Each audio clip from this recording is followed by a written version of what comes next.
나이가 들면서 하나하나 옛날 같지 않죠. 그 인간의 몸에서 노화가 제일 빨리 오는 곳이 눈이라고 합니다. 눈이라고 합니다. 아직 다리도 좀 아프지만 걸을만 하고, 또 팔다리도 좀 옛날 같지 않지만 쓰지만, 눈은 이게 한번 안 보이기 시작하면 이게 아무리 애를 쓴다고 좋아지지가 않죠. 돋보기 한번 쓰기 시작하면 그때부터 이제 돋보기를 벗고서는 글자를 읽을 수가 없습니다. 요즘에는 하도 핸드폰이 좋아가지고 그냥 핸드폰 찍어가지고 확대해서도 보시고 그렇게 많이 하시죠.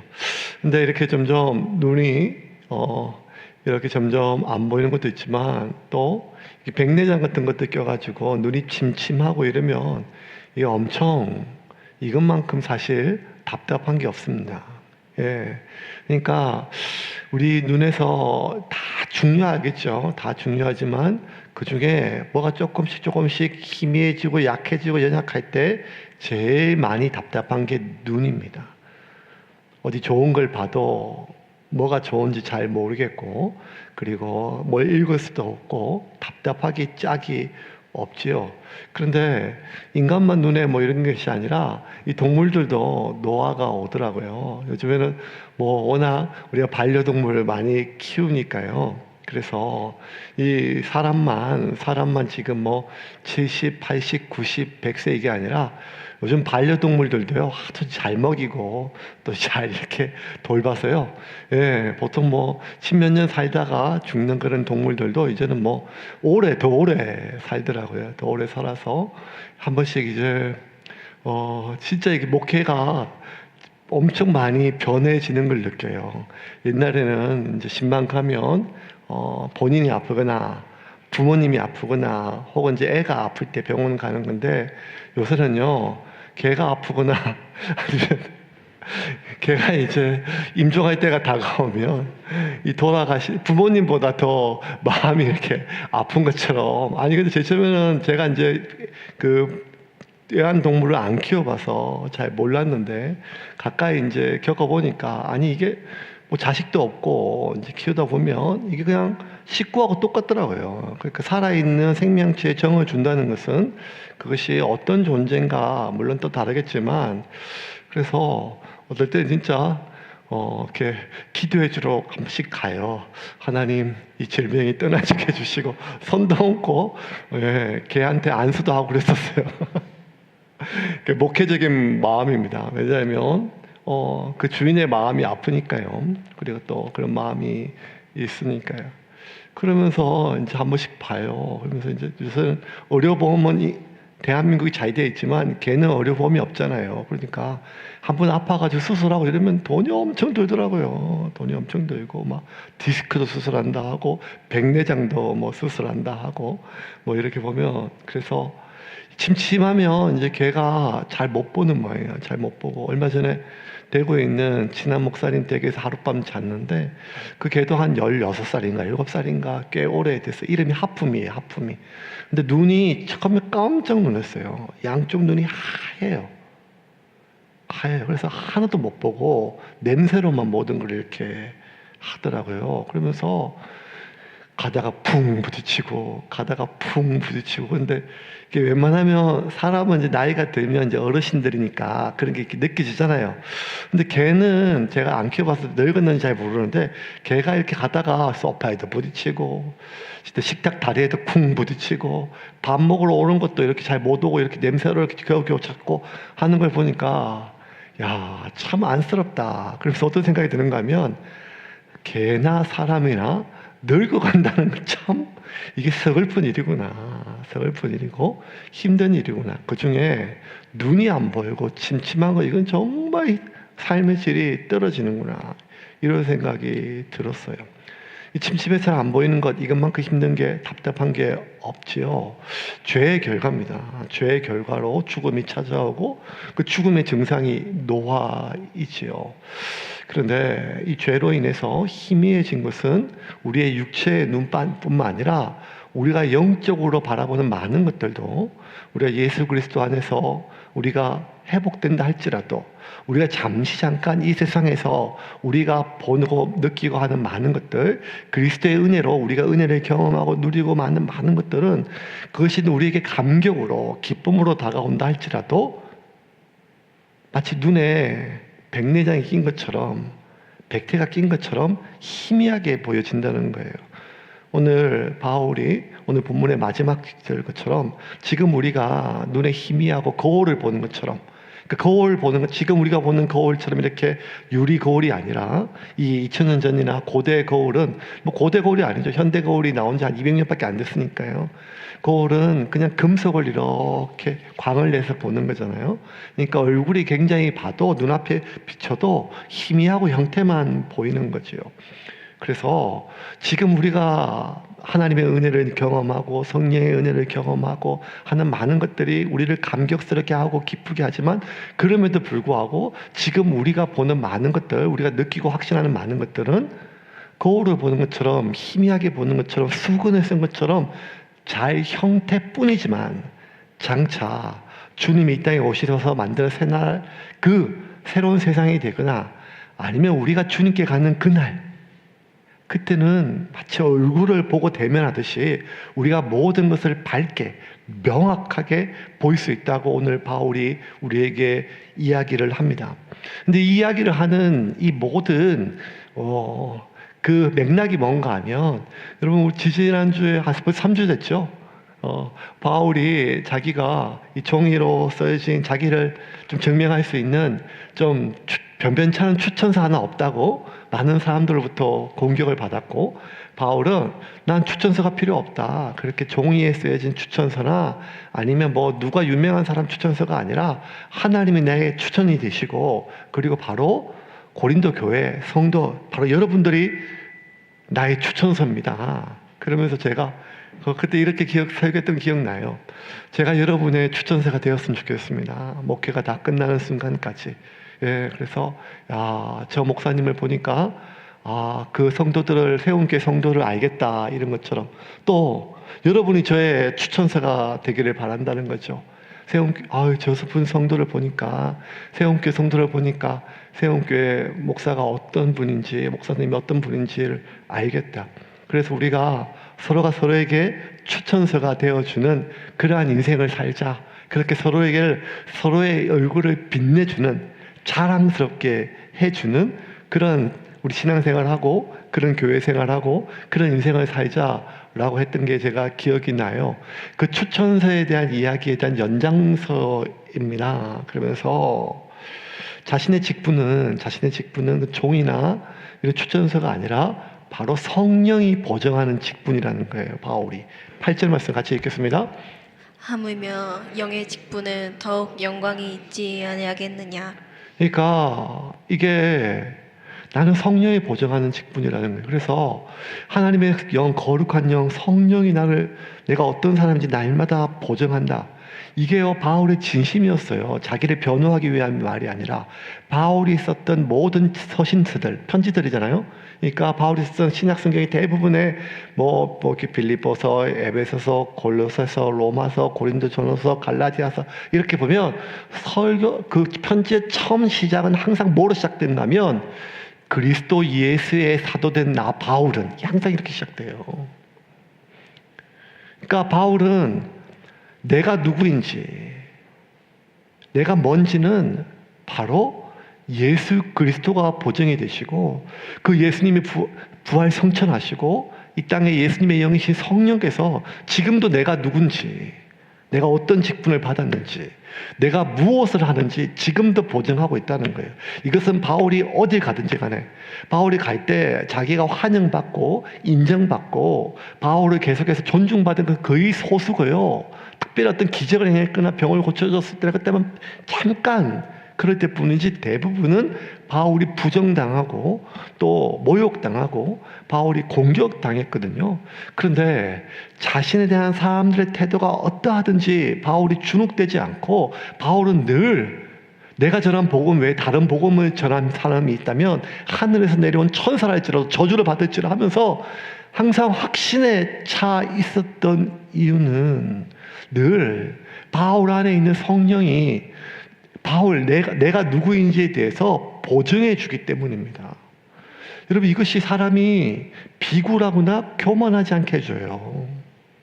나보다 조금만 못한 사람이 있으면 그 앞에 우리가 고개가 좀 설고, 나보다 조금만 더 잘난 사람이 있으면 우리가 좀 약해지고 우쭐어드는 이 모든 것들, 이 교만, 비굴함, 다 열등감, 우월감, 다 교만에서 오는 거거든요. 내가 누구인지 몰라서 그래요. 내가 누구인지를 오직 비교의 대상이 있을 때만 내가 아는 거예요. 그게 아니라 내 안에 계신 성령께서 끊임없이 내가 누구인지를 이야기해 준다는 거예요. 이게 바울에게 있어서 너무 귀한 것이고, 그리고 바울이 그 사도의 직분, 하나님 내게 주신 성령께서 날마다 내가 누구인지, 어떤 삶을 위해 태어났는지, 무엇을 위해 죽어야 되는지 말씀해 주시는 그 성령의 그 보증하심이 너무 영광스러웠어요. 그러면서 바울이 자신이 이렇게 성령이 보증하는 자신의 직분을 좀 비교하기 위해서 이 모세 율법에 기록되어 있는 제사장이나 뭐 여러 가지 직분들이 있잖아요. 조문들이 있잖아요. 율법에 기록되어 있는 것. 그것도 굉장히 영광스러운데 그것과 비교했을 때 나는 그러한 종이 쪼가리나 아니면 돌에 새겨져 있는 어떤 직분보다 비교할 수 없는 영광스러운 직분이라고 얘기를 해요. 7절 말씀 같이 읽겠습니다. 돌에 써서 새긴 죽게 하는 율법 조문의 직분도 영광이 있어 이스라엘 자손들은 모세의 얼굴에 없어질 영광 때문에도 그 얼굴을 주목하지 못하였거든. 돌에 써서 새긴 죽게 하는 율법의 조문의 직분도 영광이 있어 이스라엘 자손들은 모세의 얼굴에 없어질 영광 때문에도 그 얼굴을 주목하지 못하였거든. 그러니까 여러분, 모세가 하나님 만나고 내려왔을 때 사람들이 그 얼굴을 제대로 못 봤거든요. 왜냐하면 그 모세의 얼굴에 하나님의 영광이 묻어 있거든요. 우리 출애굽 이 주일 본문이 좀 한참 좀 지났지만 다시 한번 좀 볼까요? 출애굽 34장입니다. 28절 35절까지 같이 읽겠습니다. 모세가 여호와와 함께 40일 40야를 거기 있으면서 떡도 먹지 아니하였고 물도 마시지 아니하였으며 여호와께서는 언약의 말씀 곧 십계명을 그 판들에 기록하셨더라. 모세가 그 증거의 두 판을 모세의 손에 들고 시내산에서 내려오니 그 산에서 내려올 때에 모세는 자기가 여호와와 말하였으므로 말미암아 얼굴 피부에 광채가 나나 깨닫지 못하였더라. 아론과 온 이스라엘 자손이 모세를 볼 때에 모세의 얼굴 피부에 광채가 남을 보고 그에게 가까이 하기를 두려워하였더니 모세가 그들을 부르매 아론과 회중의 모든 어른이 모세에게로 오고 모세가 그들과 말하니 그 후에야 온 이스라엘 자손이 가까이 오는지라. 모세가 여호와께서 시내산에서 자기에게 이르신 말씀을 다 그들에게 명령하고 모세가 그들에게 말하기를 마치고 수건으로 자기 얼굴을 가렸더라. 그러나 모세가 여호와 앞에 들어가서 함께 말할 때에는 나오기까지 수건을 벗고 있다가 나와서는 그 명령하신 일을 이스라엘 자손에게 전하며 이스라엘 자손이 모세의 얼굴에 광채를 보므로 모세가 여호와께 말하러 들어가기까지 다시 수건으로 자기 얼굴을 가렸더라. 참미가 찬양만 잘하는 줄 알았더니만 성경 다 잘 읽네. 오늘 성씨 사모님 못 오셔가지고 걱정했는데 참미가 다 읽어줘서 좋네요. 아니, 어떻게 요즘 같은 세상에 어른들도 교회를 안 오는데 중고등부 아이들이 이렇게 얘들이 4-5명이 수요일 나오고 금요일날 또 매주마다 저녁에 기도할 때 저거 볼 때마다 제가 깜짝깜짝 놀라요. 지난번에는 비가 옥수같이 쏟아져가지고 장대비가 있거든요. 그래서 오늘은 안 하겠지 싶은데 그날도요 모여가지고 전산 기타 치고 막 2시간을 찬양하고 기도하는데 제 처음에는 제가 이것들이 뭘 알고 저러나 예수 믿은 지 얼마 안 되고 재밌어서 그러는가 그랬더니 나중에 와서 목양실에서 들어보니까 기도가 얼마나 뜨거운지 몰라요. 기도가 얼마나 뜨거운지 모르고 다시 한번 제가 말씀 참 능력이 있다. 말씀이 능력이 있고 진짜 이렇게 남녀노소를 물건하고 지금도 하나님의 말씀은 살아서 운동력이 있어서 사람을 변화시키고 그리고 다음 세대가 점점 이제 믿음의 대가 끊긴다고 하는 시대에 하나님께서 새움교회 주신 보배입니다. 보배고 그리고 얼마나 볼 때마다 참 성빈이 오늘 깨어 있으니까 너무 좋다.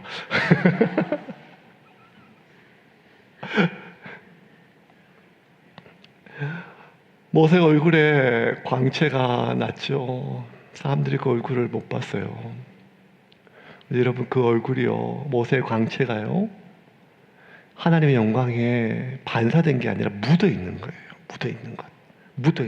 묻어 있다는 것은 점점 사라진다는 거예요. 사라진다는 것. 그래서 여러분 12절 13절에 출애굽기는 잘 나타나 있지 않았지만 그냥 그 얼굴을 좀 가려달라고 모세가 얼굴을 쓴 것만 나 있거든요. 근데 바울은 정확하게 알았어요. 모세가 그 얼굴을 제일 처음에는 그 백성들이, 장로들이 그 얼굴 광채가 두려우니까 너무 눈부시고 그 하나님 임재 때문에 감히 쳐다보지를 못해가지고 얼굴을 가려달라고 했는데 나중에는 모세 스스로 얼굴을 가렸거든요. 근데 얼굴을 가린 게 두 가지 이유가 있었어요. 하나는 뭔가 하면 그 너무 빛난 광채 때문에 백성들이 쳐다보지 못하고 두려움 때문에 백성들을 배려해서 얼굴을 가린 것도 있었고, 두 번째는요, 나중에 백성들 또 볼 때는요, 그 얼굴의 광채가 점점 사라졌어요. 그래서 자기 얼굴의 광채가 사라진 것을 감추기 위해 모세가 수건을 썼다는 거예요. 이게 제 이야기가 아니라 바울의 이야기예요. 12절 13절 같이 읽겠습니다. 우리가 이같이 소망이 있으므로 담대히 말하노니 우리는 모세가 이스라엘 자손들에게 장차 없어질 것에 결국을 주목하지 못하게 하려고 수건을 그 얼굴에 쓴 것 같이 아니하노라. 13절에 장차 없어질 것에 결국은 주목하지 못하게. 그러니까 이 그 영광이 영원한 것이 아니라 곧 사라졌다는 거예요. 왜냐하면 그 모세의 빛나는 얼굴은 하나님의 그 광채가 모세 안에 들어온 게 아니고 그냥 모세 안에 묻어있던 거예요. 하나님 앞에 있으니까 묻어있던 거니까 좀 지나니까 묻어있던 영광이 사라졌다는 거예요. 그래서 모세가 나중에 스스로 그 얼굴을 가린 것은 그 영광이 사라진 것을 백성들이 알아차리지 못하게 하기 위해서 얼굴을 좀 가렸다는 거예요. 이거 보니까 약간의 그냥 쇼도 목사한테 좀 필요한가 하는 생각을 좀 해요. 예, 그래서 막 그냥 성도님들이 너무 이렇게 목사가 솔직한 것도 말고 약간 포장도 좀 하고 그냥 이제 저도 좀 조심해야겠다 싶어서 할렐루야. 권사님 오늘 교회에 오셨습니까? 이렇게 얘기하고 모세 이야기입니다. 근데 이제 바울이 이거를 좀 모세를 폄하하기 위해 썼다는 것이 아니라 그 모세에게 묻어있던 하나님의 영광을 얘기하는 거예요. 그 영광, 백성들이 감히 쳐다보지도 못할 만한 그 엄청난 영광, 그 영광이 참 귀하고 엄청나다 할지라도 그 영광은 잠시 묻어있는 영광이라는 거예요. 그런데 자기 안에 있는 이 영광은 잠시 잠깐 내가 하나님으로부터 은혜를 입어서 기도하고 뭘 받아서 묻어있는 영광이 아니라 하나님의 영이신 성령이 내 안에 오셔서 묻어있는 영광이 아니라 영원히 이어지는 영광이라는 거예요. 그러니 잠차 사라질 그 모세의 영광도 그렇게 영광스러워서 사람들이 쳐다보지도 못할 정도인데 내 안에 들어오셔서 영원히 이어지는 하나님의 영광은 얼마나 영광스럽겠느냐, 이 말을 지금 강조를 하는 거죠. 그러면서 이 모세에게 묻어 있었던 그 영광, 그 모세에게 주셨던 모세 율법은 하나님이 우리를 살리기 위해 주셨지만 그럼에도 불구하고 그 율법은 우리를 정죄하는 율법이라는 것입니다. 9절 같이 읽겠습니다. 정죄의 직분도 영광이 있은즉 의의 직분은 영광이 더욱 넘치리라. 자, 모세의 직분은 그 율법을 통해서 우리가 정죄돼요. 율법을 비춰봤을 때 우리가 죄인인 거예요. 그래서 모세의 직분은 우리를 정죄하는 거예요. 네가 얼마나 죄인인지, 얼마나 죄인인지. 하나님 너무 거룩하다는 거예요. 그 영광스러움에 비교하면 우리는 그냥 타 죽는다는 거예요. 그래서 모세의 직분은 정죄하는 직분이에요. 그런데 그 모세의 직분과 비교했을 때 자신들의 직분은 영광스럽다는 거예요. 우리를 정죄하는 것이 아니라 우리를 자유케 한다는 거예요. 여러분, 여기서 우리가 하나 오해하면 안 돼요. 율법이 우리를 정죄하게 돼요. 근데 하나님이 율법을 통해서 우리를 정죄하기 위해서 주신 것만은 아니라는 거예요. 더 정확하게 얘기하면 율법을 통해서 내가 어느 상태인지를 깨닫게 하기 위함이라는 거예요. 깨닫게 하기 위함이라는 거예요. 지난주 저랑 집사람이랑 신원외과 가서 피 검사를 했어요. 오늘 이제 결과물 받았거든요. 결과물 받고 했는데, 저는 계속 뛰었더니 너무 젊게 나왔어요. 그래서, 옛날에 지난번에 안식년 때 제주도에서 그때 이제 막 이렇게 한의원에서 양자 검사했었거든요. 그때 3년 전인데 그때 제 혈관 나이가 19살이었거든요. 그래서 제가 지금 철이 없는 거예요. 19살인데. 근데 이번에 하여간 피 검사를 했는데, 지난번에 피 검사했을 때는 제가 좀 이렇게 피부과 약을 좀 먹어가지고 간 수치가 안 좋았었는데, 지금은 혈압, 그 다음에 이렇게 당, 그 다음에 간 수치, 신장 다 아주, 그래서 챗GPT한테 숫자 넣고 물어보니까 뭐라는가 하면 굉장히 양호하십니다 이렇게 나와요. 뛰니까 너무 좋더라고요. 너무 좋고, 무릎 아픈 거 말고는 다 좋은 것 같아요.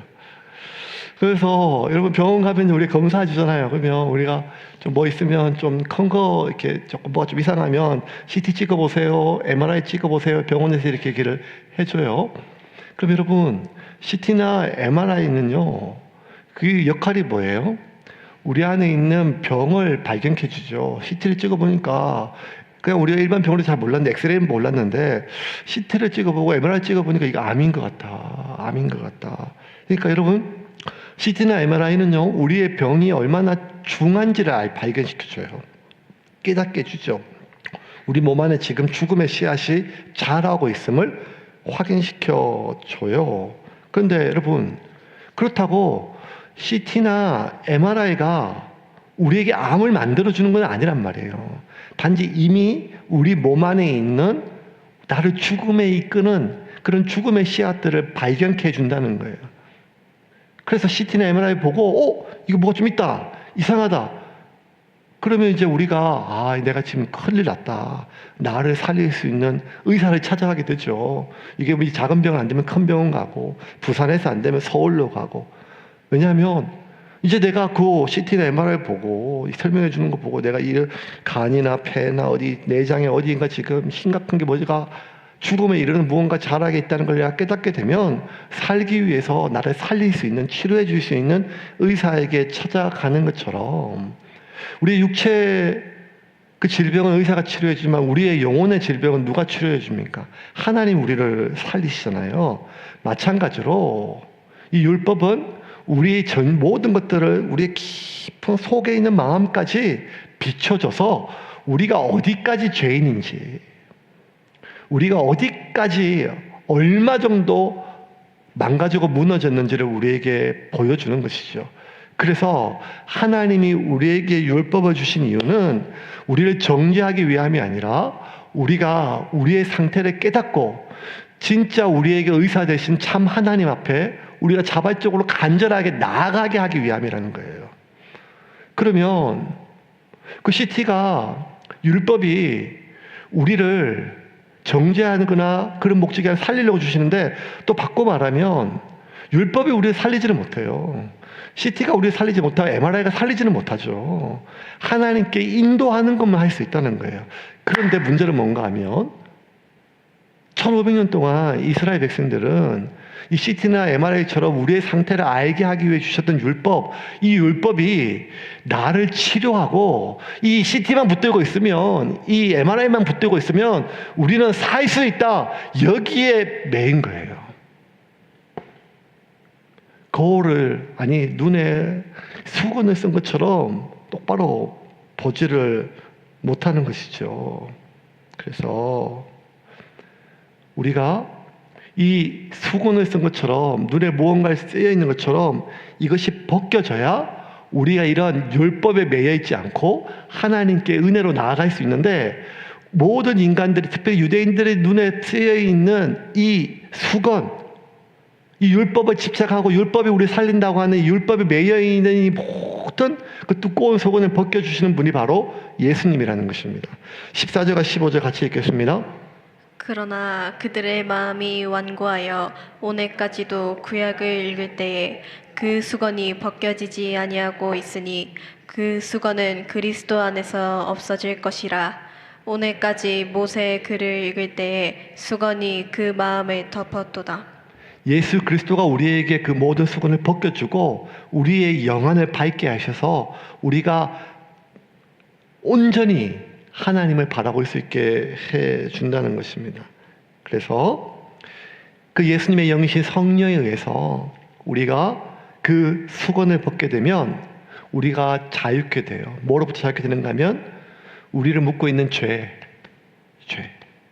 그리고 우리를 정죄하는 율법, 그리고 끊임없이 나를 자책하는 내 마음의 묶임으로부터 자유함은 없습니다.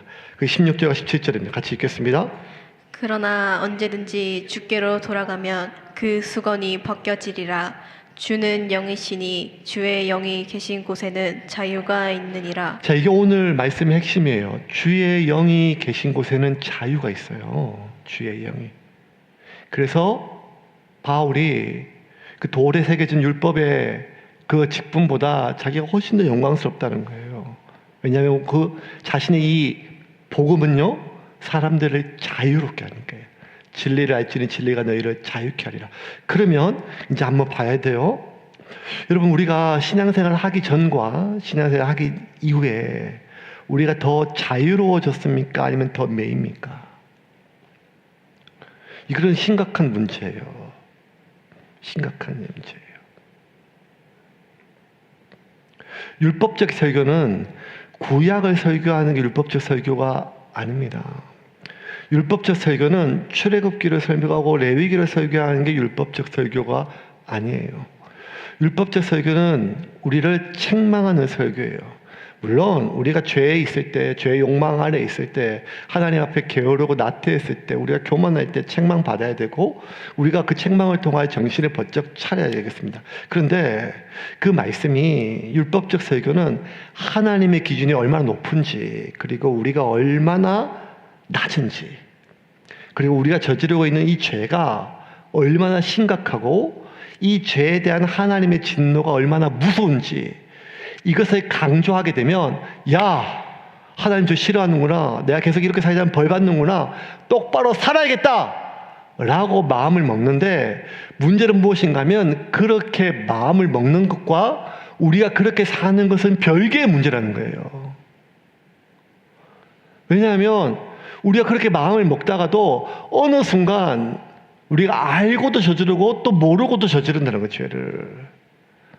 그러면서 그렇게 이 죄가 얼마나 무서운지, 이 죄를 얼마나 하나님이 싫어하는지, 이 죄를 어떻게 이길 수 있는지, 이 죄의 욕망을 우리가 어떻게 다스릴 수 있는지, 이것을 말씀으로 선포하는 것이 아니라 이 죄가 얼마나 더럽고 이런 죄를 저지르는 것이 얼마나 악하고 이 죄에 대한 하나님의 진노가 얼마나 무서운지, 이것을 강조하면 강조할수록 우리가 그 죄로부터 멀어지는 것이 아니라 하나님으로부터 멀어진다는 거예요. 왜냐하면 내 상태가 얼마나 더러운지를 알았으니까 그 하나님이 부담스럽고 하나님 힘들다는 거예요. 예수 그리스도께서 우리를 자유케 하신다고 하는 것은, 그 예수의 영이신 성령께서 우리를 자유케 하신다고 하는 것은,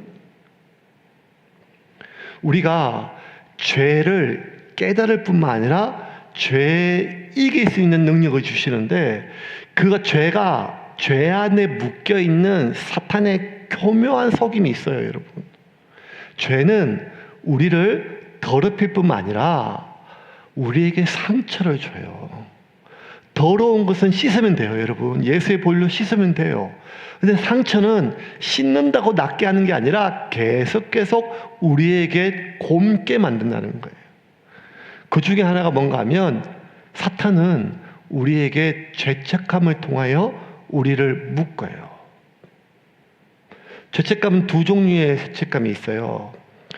둘 다 첫 번째 죄책감과 두 번째 죄책감이 있는데, 하나는 성령이 주는 죄책감이 있고 또 하나는 사탄이 주는 죄책감이 있어요. 두 죄책감마다 공통점은 뭔가 하면 이 죄에 대한 후회감이에요. 그리고 이 죄로 인한 아픔이에요. 이 똑같아요, 공통점. 그런데 성령이 주는 죄책감은 그 죄에 대한 후회감, 그 죄로 인한 아픔, 그 죄로 인한 눌림 때문에 하나님께 나아가게 만들어요. 대표적인 게 베드로예요. 베드로하고 가룟 유다가 둘 다 예수님 부인했잖아요. 배신했잖아요.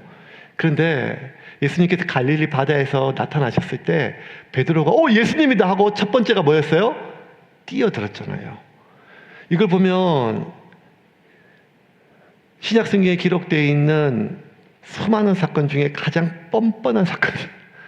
왜냐하면 예수님께서 네가 나를 3번 부인하겠다 했는데 베드로가 절대 배신하지 않겠다고 그렇게 얘기해놓고도 3번씩이나 배신했잖아요. 그리고 그 이후에 베드로의 회개가 한 번도 안 보여요. 그냥 물고기나 잡으러 가자 이렇게 하고 낙향했단 말이에요. 그럼 예수님을 다시 봤으면 적어도 뉘우침이나 미안함이 있어야 되잖아요. 그런데 반가움이 앞섰어요. 이게 중요해요, 여러분. 여러분도 지난 일주일 동안, 만약 여러분이 지난 일주일 동안 표현이 좀 그렇지만 개판으로 살았다 생각해요. 개판으로. 그냥 뭐 부어라 마셔라 막 온갖 보지 말아야 될 것 보고 먹지 말아야 될 것 먹고 하지 말아야 될 것 하고 아주 막 그냥 막 더 이상 지저분할 수 없을 만큼. 그런데 주일이 되니까 또 교회를 와야 돼요. 교회 앉았으면 그때 여러분 그 예배가 하나님 오늘도 내게 은혜를 주십시오 하고 이렇게 돼요? 벼롯도 낙작이 있지. 우리의 마지막 최고의 양심이 있으니까 그냥 기도할 때 눈을 감지만 기도도 안 된다니까요. 여러분 그런 경험이 혹시 있으세요? 어떨 때는요, 식사 기도할 때도 식사 기도도 부담스러워요. 내가 지금 아직 죄를 안 끊고 있는데 그 하나님의 이름을 부른다는 게요. 베드로가요, 예수님을 부인했고 예수님을 버리고 배신하고 도망갔잖아요. 그 예수님 앞에 계세요. 그러면 와락하고 끼어들 수는 없거든요. 근데 베드로는 하나님께 뛰어들었어요. 베드로가 지금 죄책감이 없는 게 아니에요. 자기 깊은 자괴감이 있어요. 나 같은 게 무슨 제자라고, 그냥 물고기를 잡아야겠다. 나 같은 게 무슨 목사라고, 나 같은 게 무슨 직분자라고, 그냥 다 내려놓고 그냥 다 내려놓고 이런 마음 들잖아요, 우리가. 베드로가 그래서 다 내려놓고 물고기나 잡으러 갔거든요. 그런데도 주님이 반갑다니까요. 깊은 죄책감, 자괴감에 있는데요.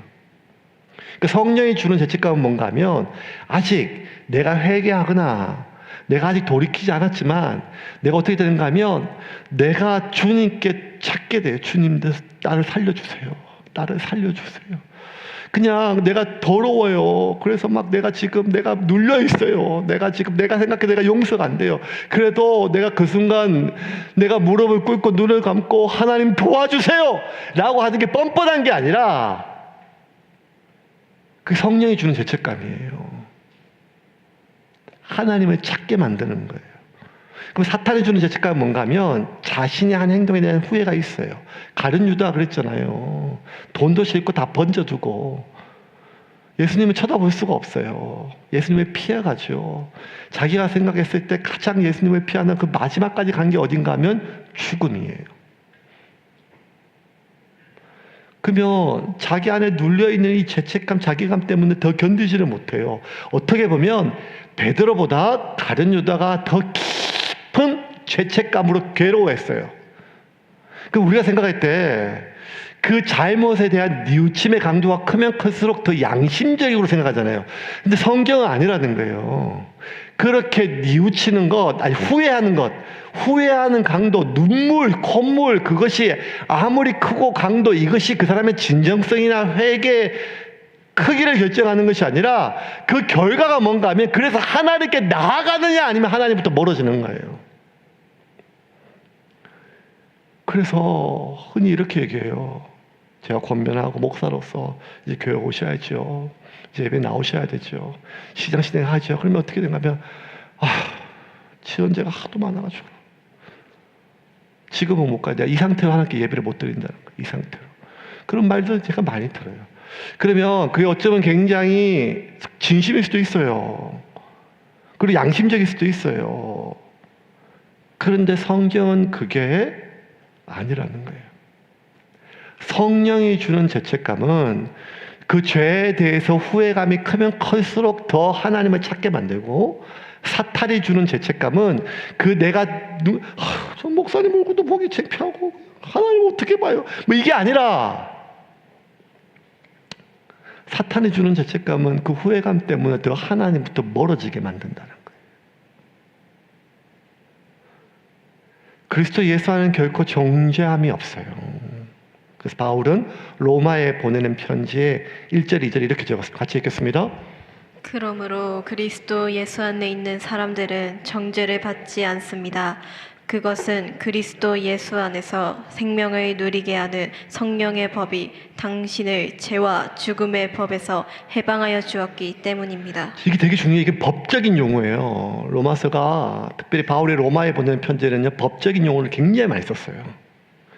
결코 정죄함이 없다. 이 말은 법적에서 쓰여지는 말이에요. 죄와 죽음의 법, 해방이라고 하는 거예요. 여러분, 우리가 어떤 죄를 저질러요. 그런데 그 죄를 때문에 우리가 잡혀요.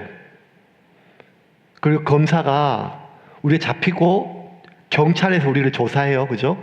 입건이라 그래요. 입건. 경찰 조사가 다 끝나고 나서 검찰로 넘겨요. 검사가 우리를 재판으로 넘겨요. 재판에 넘기를 기소라 그래. 기소. 그럼 재판에 가면 검사는 우리의 죄를 계속 밝히는 거죠. 변호사는 우리를 변호해요. 이건 우리 다 상식이잖아요. 그런데 여러분, 그 과정에서 그 죄인이 죽어요. 재판이 아직 안 끝났는데. 아니면 아직 기소 중이든지, 기소 중일 때 다 구속되는 게 아니니까. 그러면 뭐라 하는가 하면 모든 그 재판 절차와 모든 기소 절차가 중지돼요. 왜? 그 용의자가, 혐의자가, 피고가 죽으면 어떻게 되는가 하면 공소권 없음. 다 끝난다는 거예요. 다. 왜?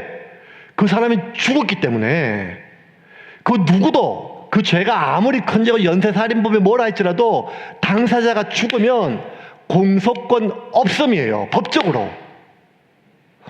그러면 바울이 뭐라는가 하면 내가 그리스도와 함께 십자가에 못 박혀 죽었나니, 이 죽었다고 하는 것은 어떤 상징이 아니라는 거예요. 실제로 여러분, 내가 예수 그리스도를 영접하는 순간, 그리고 예수 그리스도가 나를 위하여 죽으셨음을 내가 믿는 순간, 나 역시 예수를 위하여 죽겠다는 것을 결심하는 거예요. 그래서 그 십자가 위에 예수가 나를 위해 십자가에 죽으셨지만 나 역시 그 십자가에 달려 같이 죽는 거예요. 그러면 그 나를 위하여 죽으신 예수님의 십자가 앞에서 나 역시 이제 주님을 위하여 죽고 새로운 삶을 살기를 결심한 사람이 이게 진심이라면 내가 그리스도와 함께 죽었어요. 그러면 내가 지었던 그 모든 죄는 공소권이 없어요. 왜? 죽었으니까요.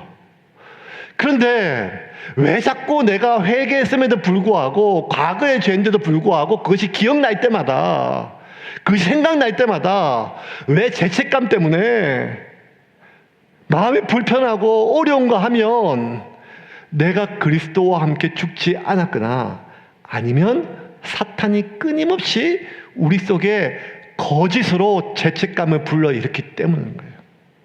내가 죽었는데, 그 죄인이 죽었는데 공소권이 없는데, 환난이나 죽음이나 적신이나 누가 너를 정죄하려? 하늘에 있는 천사도 그 누구도 나를 정죄할 수 없다고 바울이 확신 있게 얘기를 하거든요. 왜? 나는 죽었기 때문에. 그래서 우리는 그 무엇으로부터 정죄받을 수가 없어요. 예수 그리스도 안에 있을 때는요.